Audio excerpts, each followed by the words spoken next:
Asteroid traveling at 44 miles per second, which is what this one was traveling at. Que Hitting isso? the Earth O YouTube. fluid. Here's a theme from like Que National isso? Scientific magazine that might show an artist's concept of what the Earth would do O during YouTube.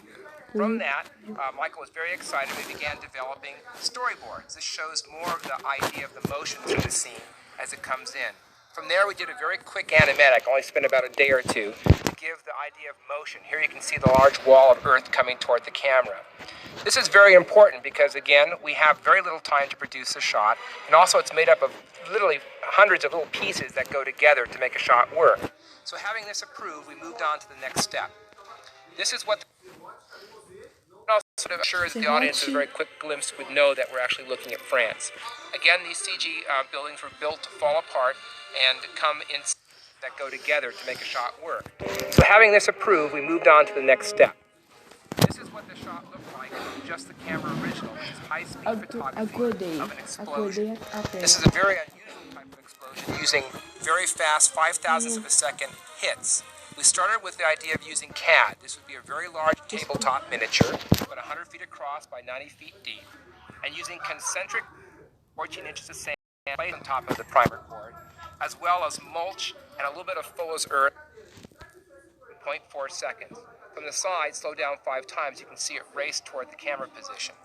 But on screen, what it produces is an amazing effect. It looks like a giant wave about 1,500 feet to 2,000 feet high coming at the camera in 15 seconds. Therefore, we produce the initial part of the elements required to produce the destruction of Paris. The idea of gargoyles was something that, and some pyrotechnics could be used to blow them apart on cue. Here, rehearsing with video assist, we're able to actually have things like earthquakes and rocks, and you can see the idea of these pieces being broken.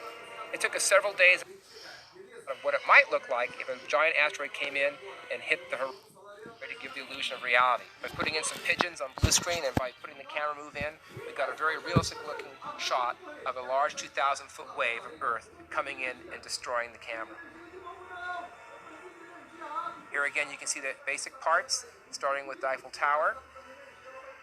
That was combined with other buildings that break up through particle technology as you take the maps and break them into pieces. The actual wave front, the skirt of destruction as it comes toward the camera. And then when composited, it gives a very interesting and kind of realistic shot of what it might look like if a giant asteroid came in and hit the horizon of a Paris skyline.